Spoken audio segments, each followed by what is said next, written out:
এক ধরনের ইসলাম ফোবিয়া কাজ করছে। ইসলামী দল আলিম উলামা এক ধরনের অ্যালার্জি আছে সরকারের।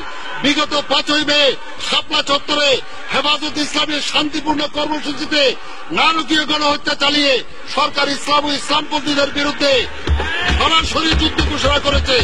ইতিহাসের এক নির্মম নিষ্ঠুরতম কালো রাত ছিল এই বছরের 5ই মে দিবাগত রাত। আল জাজিরা সহ আন্তর্জাতিক গণমাধ্যমগুলোর ভিডিও ফুটেছে। বিশ্ববাসী দেখেছে হত্যার পর কিভাবে টেনে টেনে গাড়িতে নিহতদের লাশ তোলা হচ্ছে। গণহত্যায় নিহতদের প্রকৃত সংখ্যা নিয়ে সরকার যতই গোপনীয়তা রক্ষা করুক না কেন, সত্য একদিন উন্মোচিত হবে। দেশের মানুষ জানতে চায় 13 দফা দাবি দিয়ে হেফাজত ইসলাম এমন কি অপরাধ করেছিল যে সরকার এত সহনশীল হয়ে তাদের শান্তিপূর্ণ কর্মসূচির উপরে নৃশংস অভিযান পরিচালনা করল।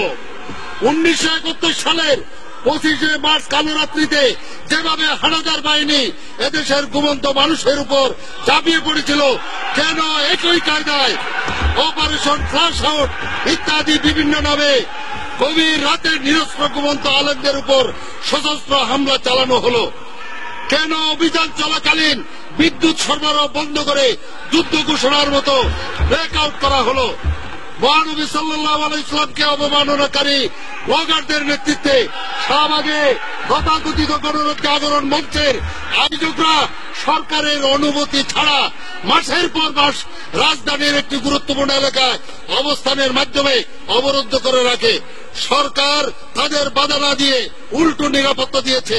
অথচ সংবিধানে আল্লাহর উপর আস্থা ও বিশ্বাস পুনঃ প্রতিষ্ঠা, রাসূল করিম সাল্লাল্লাহু আলাইহি ওয়াসাল্লামকে অবমাননাকারীদের শাস্তি সহ 13 দফা দাবি আদায়ের জন্য দেশের আলেম উলামা ও ধর্মপ্রাণ মুসল্লিদের নিয়ে হেফাজতে ইসলামের সমাবেশের মানুষগুলোকে একটি রাতের জন্য থাকতে দেওয়া হলো না কেন?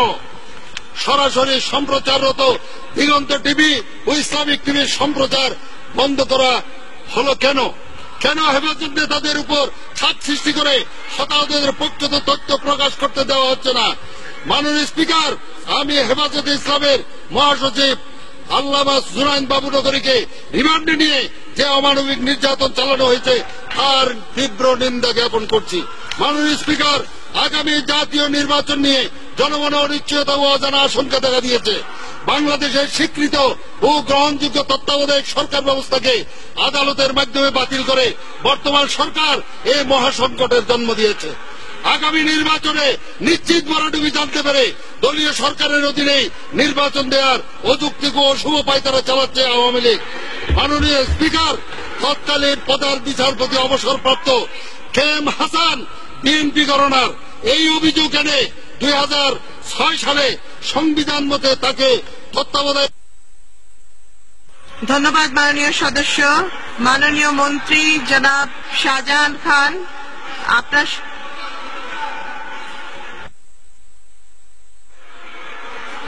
ওনার সময় শেষ হয়েছে। মাননীয় সদস্য, আপনি 1 মিনিটের মধ্যে শেষ করুন।